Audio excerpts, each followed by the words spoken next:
वही अनुप्रयोग की ओर चलते हैं। तो अनुप्रयोग का मतलब ये होता है कि उनके नियम को जहाँ जहाँ प्रयोग किया गया है, जिस चीज़ों को बनाने में प्रयोग किया गया है, तो उसे अनुप्रयोग कहते हैं। तो हेनरी के नियम का अनुप्रयोग बहुत सारा है, जिसमें से इम्पॉर्टेंट क्वेश्चन आता है कि पहाड़ी क्षेत्र पे या पर्वतारोही के जब ऊपर ऊंचाई पर चढ़ते हैं तो उनके नाक से खून क्यों निकलता है, या उन्हें चक्कर या मितली क्यों आती है। तो ये प्रश्न आता है।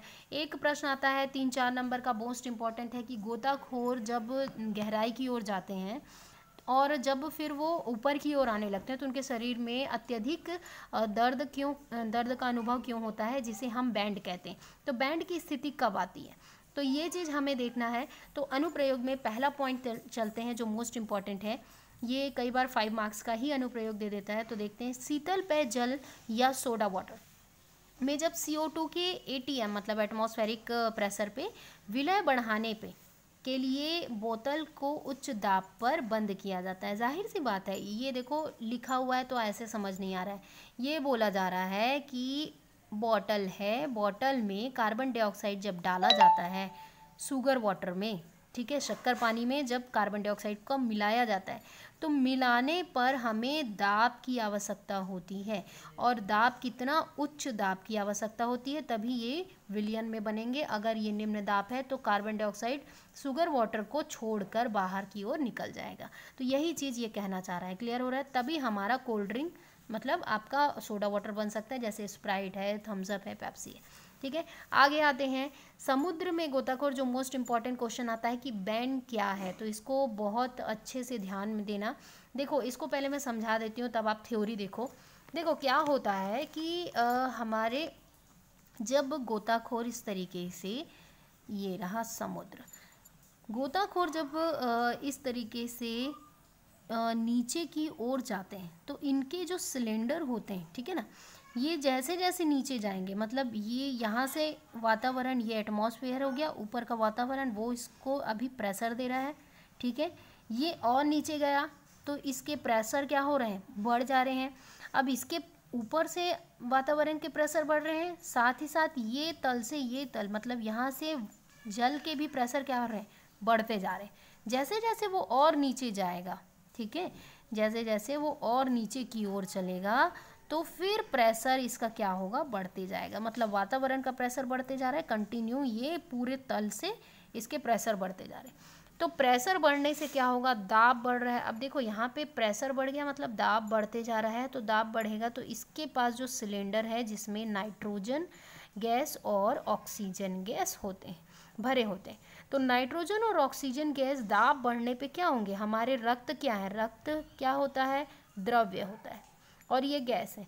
तो द्रव्य में गैस का दाब बढ़ने पे क्या होगा, मिश्रण क्या होगा, सांद्रता बहुत जल्दी उच्च हो जाएगा, मतलब वो आसानी से घुल जाएंगे। तो हमारे रक्त में क्या होगा कि ऑक्सीजन और नाइट्रोजन आसानी से घुल जाएंगे, ठीक है। अब जैसे जैसे ये भाई साहब ऊपर की ओर खसकते जाएंगे, मतलब फिर से ऊपर की ओर आएंगे, तो इसमें क्या होगा, दाब में क्या होगी, कमी होगी, क्योंकि देखो नीचे की ओर आ रहा था तो दाब में वृद्धि हो रही थी, दाब में वृद्धि हो रही है तो गैसों का, द्रव्य मतलब रक्त के साथ जो घुलाव है वो बहुत आसानी से हो जा रहा है और बहुत जल्दी हो जा रहा था।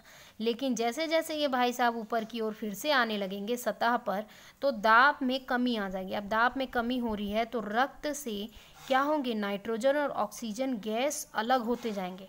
और जब ये रक्त से अचानक से अलग होंगे, है ना, तो जाहिर है इस स्थिति में पहले एक स्थिति आती थी जिसे हम बैंड कहते हैं, अब तो वो नहीं होता। बैंड होती थी जिसमें अब क्या होगा कि वैसे तो फेफड़े से आना चाहिए, अब फेफड़े से इतने दाब पर अचानक से गैस बाहर निकलेगा तो फेफड़े फट सकते हैं, नसें फट सकती हैं और शरीर खूना खून हो सकता है और इतनी तीव्र दर्द भी हो सकता है। तो यही बैंड की स्थिति होती है। तो जब ये ऊपर की ओर आते हैं तो सिर में और पूरे हाथ पैर और मांसपेशियों में दर्द का अनुभव होता है। तो इस दर्द के कारण कहीं जान ना निकल जाए, यह घातक भी हो सकता है। तो इसीलिए बाद में हेनरी के नियम अनुसार इसमें हम हीलियम गैस का मिलान किए, मतलब इस टैंक में और नाइट्रोजन, ऑक्सीजन और हीलियम को मिला दिए। हीलियम क्या होता है, हीलियम बहुत कम विलय होता है, मतलब इसमें ताप और दाब दोनों को अगर बढ़ा भी दिया जाए तो ये द्रव्य में विलय नहीं होता, अच्छे से नहीं होता। तो जिसके कारण क्या होता है, ये हीलियम मिलाने पे ये नाइट्रोजन और ऑक्सीजन की मात्रा कम हो जाती है, जिससे उतना ज़्यादा दर्द या घातक ना हो, कि दर्द तो होगा लेकिन उतना ज़्यादा घातक नहीं होता। तो जब वो ऊपर की ओर आते हैं, हीलियम गैस के कारण रक्त से नाइट्रोजन और ऑक्सीजन की कम मात्रा धीरे से निकलती है, जिसकी वजह से हल्का दर्द होता है, शरीर थक जाता है, लेकिन घातक जान का खतरा नहीं होता है।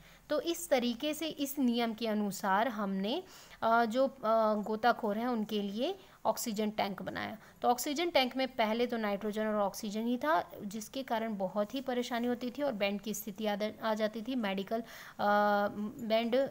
मेडिकल डिसीज़ के नाम से इसे बैंड रखा गया है।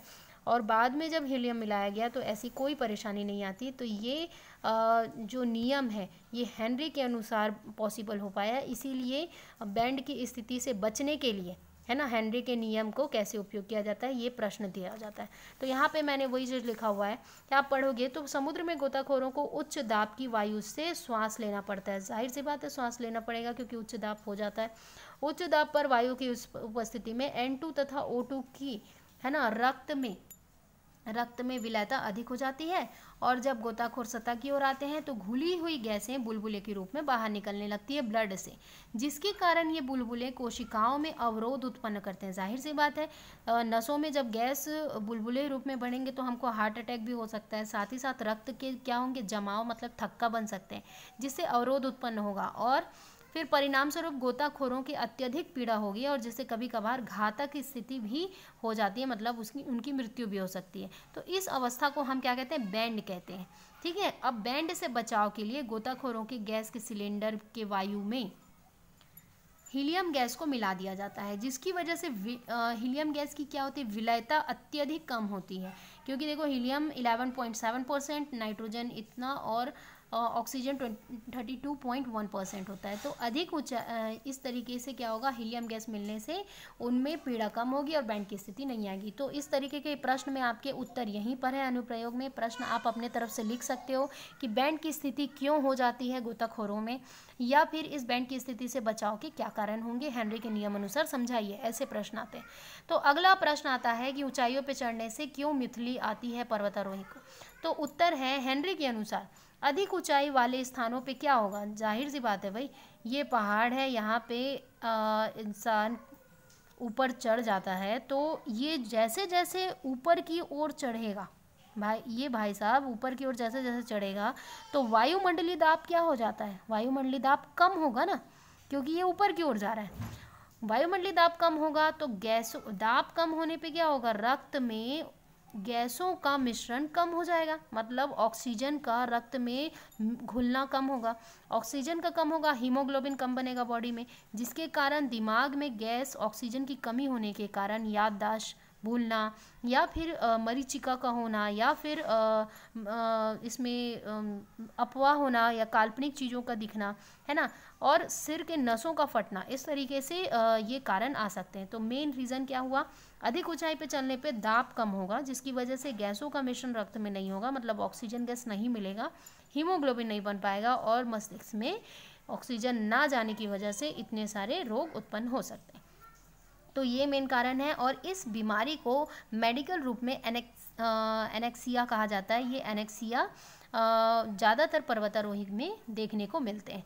तो ये जो टॉपिक है ये आपको खैर बायो में भी पढ़ने को मिलेंगे, जो 11th में आपने पढ़ा ही होगा जब लंग्स और ये श्वसन के बारे में पढ़ रहे थे तब। तो एनेक्सिया यही चीज़ होती है जब दाब में कमी होती है, जैसे जैसे ऊपर की ओर जाएगा तो दाब में कमी होगी। जैसे जैसे अब समुद्र में जस्ट उल्टा है, नीचे की ओर जा रहा है, तो गुरुत्वाकर्षण भी बढ़ रहे हैं, वायुमंडलीय दाब भी बढ़ रहा है, तो दाब में बढ़ाव हो रहा है, जिसकी वजह से क्या हो रहा है, ऑक्सीजन ज़रूरत से ज़्यादा मस्तिष्क में मिल जा रहे हैं। ठीक है, और अगर जैसे जैसे ऊपर जाएगा तो ऑक्सीजन की कमी हो जाती है, रीज़न यही है। तो इससे रिलेटेड नोट्स बनाइए और प्रश्न आप अपने तरफ से लिखिए, क्योंकि प्रश्न कुछ भी घुमा के देता है। ठीक है, तो अगला टॉपिक में पढ़ेंगे हम राउल्ट के नियम को। राउल्ट ने क्या कहा था, लिक्विड टू लिक्विड विलयन के बारे में। तो इस तरीके से आपका क्वेश्चन है। अगर ये क्लियर नहीं हो रहा होगा तो मैं आपको स्क्रीनशॉट सेंड कर दूँगी। ओके, गुड लक बच्चों। कोई भी डाउट हो तो एनी टाइम कॉल या मैसेज कर सकते हो।